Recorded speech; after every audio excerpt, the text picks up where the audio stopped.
se sont acharnés comme des animaux. Une femme s'est fait tirer les cheveux, une dame âgée a pris un carton sur la tête et une autre avait la main en sang. C'était horrible. Tu peux lire ce témoignage dans Le Progrès ou encore dans Le Parisien. On parle pas d'une manif des gilets jaunes, mais bien d'une promo sur les pots de Nutella. Black Friday, Cyber Monday, les soldes, ça affame littéralement les clients. Alors quand tu vois ça, tu peux être profondément désespéré par la condition humaine, mais aussi secrètement rêver d'avoir autant de clients qui se jettent sur ta boîte aux lettres pour la remplir de chèques. Nous, c'est Clem et Mumu. On s'est lancé 2 défis. Le premier, convertir un autobus jaune en cinébus et studio de création pour notre projet Les Petits Aventuriers. Le second, c'est de t'aider à devenir toi aussi un créateur nomade. Si tu veux en savoir plus, abonne-toi.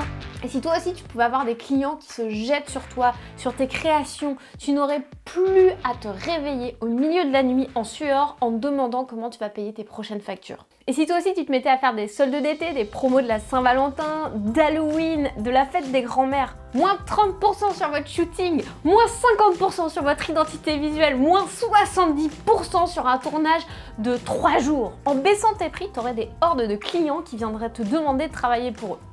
L'idée d'appliquer des techniques commerciales vues dans d'autres domaines, c'est pas forcément une mauvaise idée en soi.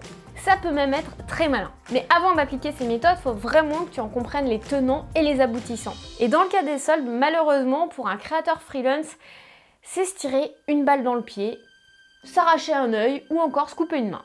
Ça fait beaucoup de violence. Mais pourquoi cette technique n'est pas adaptée à la création indépendante? Pour comprendre, remontons aux sources. Pourquoi a-t-on inventé les soldes? Les soldes tels qu'on les connaît en France sont nés avec l'arrivée des grands magasins au 19e siècle. Leur création est attribuée à Simon Manoury dans les années 1830. Cet homme d'affaires inventif a créé le magasin de nouveautés Le Petit Saint-Thomas, un magasin d'étoffes et de confection. Quelle était la particularité de ce magasin? Permettre aux clients et surtout aux clientes de déambuler librement dans le magasin. L'affichage des prix était mis sur des étiquettes et il a même offert la vente par correspondance. Pour l'époque, c'est une véritable petite révolution, mais une petite révolution qui apporte son lot de contraintes. Il accumule beaucoup de nouveaux produits et il se retrouve très vite avec les étals pleins à ras-bord. Alors comment peut-il faire pour proposer encore plus de produits? Encourager les ventes? Faut-il agrandir le magasin à l'infini? Non. Il faut se débarrasser des invendus. Jeter? Non. Solder? Oui. Ces opérations de déstockage en plein hiver font un véritable carton. Et l'un de ses ex-employés, Aristide Boucicaut, popularise ce concept. Il devient même le propriétaire du grand magasin Le Bon Marché qui existe toujours aujourd'hui. Ce retour aux sources nous montre que les soldes sont nés dans un contexte de grande distribution. Elles sont là pour permettre de faire de la place pour de nouveaux produits et surtout pour limiter les pertes. D'ailleurs, les soldes en France sont très réglementés. Le portail de l'économie, des finances, de l'action et des comptes publics rappelle un point essentiel. Les soldes permettent aux commerçants d'écouler rapidement leur stock et aux consommateurs de bénéficier de réductions de prix souvent intéressantes, puisque la revente à perte est autorisée pendant ces opérations commerciales. Ici, on peut donc détecter le problème lié aux soldes pour des créateurs freelance. Pourquoi le modèle des soldes ne peut pas s'appliquer lorsque l'on parle de prestations créatives? Attention, ici je ne parle pas de tes ventes de création telles que des tableaux, des illustrations, des impressions, etc. Ici, on parle bien de prestations que tu proposes à un client, comme la création d'un site web ou encore la réalisation d'une vidéo institutionnelle, la conception d'illustrations pour un livre ou encore la création d'une identité de marque et des photographies de mariage. Appliquer des soldes dans ton activité peut avoir de graves conséquences. Mais avant de te les énumérer, revenons un instant sur la grande distribution. La mécanique des soldes fonctionne parce qu'ils vendent en masse. Cela s'applique sur des modèles qui reposent sur le volume, sur l'industrialisation. Si le pot de Nutella est vendu 5 € et que le magasin vaut 1000 pots par mois, il réalise 5000 € de chiffre d'affaires. Maintenant, s'ils le vendent à moins 30%, le pot est vendu 3,50 €. Mais en contrepartie, ils en vendent 2 fois plus le mois de la promotion, ce qui représente 2000 pots de Nutella vendus. Et donc 7000 € de chiffre d'affaires. À ce stade, est-ce vraiment rentable pour le grand magasin? Tu vas me dire, évidemment, ça fait 2000 € de plus. Oui, mais la question à se poser, c'est quelle est la marge pour le magasin sur le prix de vente du Nutella? Est-ce qu'ils vendent à perte? Si le pot de Nutella a été acheté 4 € chez le grossiste, c'est pas une affaire. Par contre, s'ils l'ont acheté 2 €, ça reste une bonne affaire. Dans un article du Parisien, Il est indiqué que la marge pour un pot de Nutella dans la grande distribution est de 9,2%. C'est-à-dire qu'ils achètent à 4,85 € au fournisseur leur pot et le revendent 5,34 € hors taxe. Dans le cas de la méga promotion à moins 70% qui a rendu folle la France, les ventes du produit étaient donc à perte. Le magasin payait littéralement les gens pour qu'ils viennent acheter des pots de Nutella et se battre.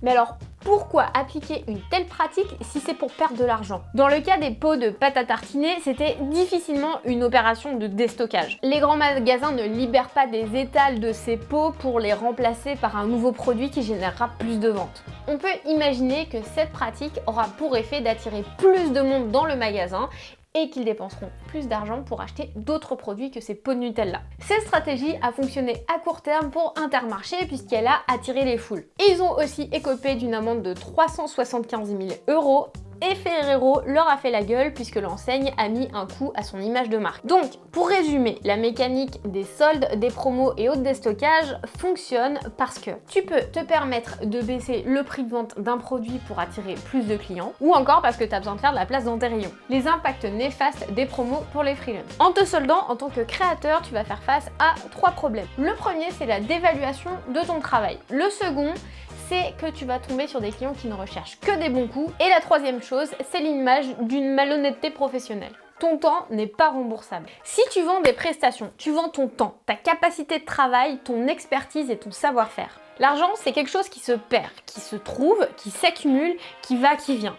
Tu peux le dépenser, tu peux l'investir, tu peux l'économiser. Par contre, ton temps, tu le dépenses chaque seconde. Si tu soldes ton temps de travail, tu vas sacrifier des heures que tu ne récupéreras jamais. Par exemple, si tu vends ta prestation en temps normal 50 € de l'heure, si tu décides de proposer cette prestation à moins 50%, tu vas devoir travailler 2 fois plus d'heures pour compenser le manque à gagner. Et travailler 2 fois plus vite, ça veut dire que tu dois faire des concessions sur d'autres projets clients. Tu augmentes ton stress et par conséquent, ça nuit à la qualité de tes prestations. Tes heures ne peuvent pas s'accumuler comme des pots de Nutella sur une étagère d'Intermarché. Tout le monde n'a que 24 heures dans une journée. Alors un client vaut-il plus que ta famille? Acceptes-tu de sacrifier moins 30% de ton temps avec tes enfants, tes parents? Acceptes-tu de faire moins 30% sur ton temps de sommeil pour augmenter ton niveau de stress? Au-delà de ce problème, les promos de type supermarché amènent un problème encore plus gênant dans ton activité. Les conséquences d'avoir une marque promotionnelle. En proposant un devis avec une réduction de moins 30%, t'envoies un message très clair à ton client. C'est-à-dire, mon temps de travail est surévalué de 30% en temps normal. Ton client peut donc légitimement se demander pourquoi dans ce cas tu ne factures pas moins 30% constamment. Pourquoi devrait-il payer plus ensuite, avant, après? Tu deviens le leader price de ta profession. Mais comme on l'a vu, c'est intenable de toujours baisser les prix. Tu dévalues tes compétences et ton savoir-faire. Et t'attires des clients qui cherchent de bonnes affaires. Et surtout qui par la suite attendront ta prochaine promo pour faire appel à toi. Donc tu n'y gagnes pas vraiment. En bref, ce que je veux te dire, c'est que tu n'es pas un pot de Nutella en promotion. Tu es un créateur freelance qui aide ses clients à accomplir quelque chose d'important pour eux. Comment négocier avec des clients sans faire de promo? Tu me diras que tu auras quand même envie de gâter ton client, que tu as envie de lui en donner un peu plus ou même d'augmenter ton nombre de contrats. Tu peux me dire qu'il existe une culture de la négociation, qu'il faut faire des gestes commerciaux, etc. Dans le fond, t'as pas tort. On doit juste faire d'une manière qui permette d'assurer un prix qui soit juste pour toi et pour ton client. Propose moins de services. Admettons que tu proposes un devis à un client pour la réalisation d'une vidéo de 3 minutes en extérieur avec 3 interviews et 3 caméras. Pour l'exemple, tu chiffres le budget de la réalisation à 3 000 €. Ton client est super motivé, mais ça coince un peu niveau budget. C'est la fin d'année, tu comprends, c'est une petite structure, etc. Et là, tu sens ton cœur se ramollir. Tu sens que tu peux pas lui faire ça. En plus, c'est le cousin de ta cousine. Tu commences à te dire que tu pourrais lui appliquer un rabais de 20% pour être sûr que tu obtiennes le contrat. Et là, tu secoues ta tête et tu te rappelles de ce qu'on vient de se dire. Alors, comment tu fais pour avoir le contrat sans que ce soit un mauvais calcul? Parce que ce contrat t'intéresse vraiment, tu veux travailler avec ce client et tu as envie de le réaliser. Dans ce cas, tu peux proposer une autre option à ton client en réduisant la durée de la vidéo ou en enlevant une interview ou peut-être une caméra. Tu réduis le service mais pas ton coût horaire. Par exemple, tu peux proposer de passer une offre à 2 000 €, mais pour 2 minutes et 2 interviews. Et c'est aussi important que tu veilles toujours à t'assurer de pouvoir arriver au maximum de qualité. Donc pour caricaturer, tu n'accepteras pas de baisser tes prix au point d'enlever les 3 caméras. Deuxième option, propose des packages différents de services. Si tu veux éviter ce genre de discussion avec ton client, tu peux anticiper cette conversation. Tu peux lui faire 2 ou 3 propositions de prestations avec 3 prix différents.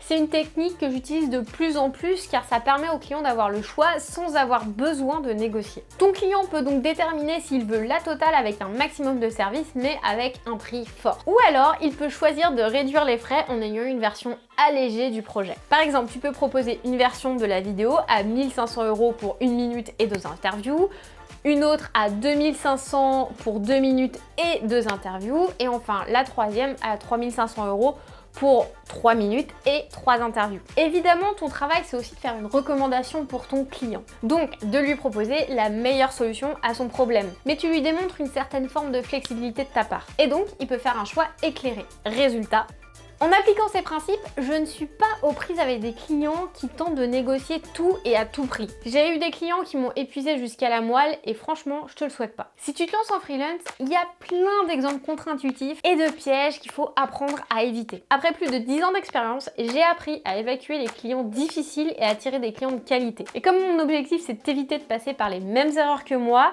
je t'offre un guide qui va te permettre de développer ton activité de créateur freelance de manière sereine et surtout kiffante. Tu apprendras à attirer tes clients au lieu de t'épuiser à les démarcher, tu te démarqueras de la masse et tu te sentiras plus légitime de proposer tes services. Tu sauras comment travailler et trouver des projets qui t'intéressent vraiment. Donc si ça t'intéresse, clique sur le lien en description ou sur le petit pour recevoir le guide. Et si tu veux avoir plus de conseils, rejoins-nous sur notre chaîne YouTube. Et si c'est pas déjà fait, abonne-toi, partage et voyage.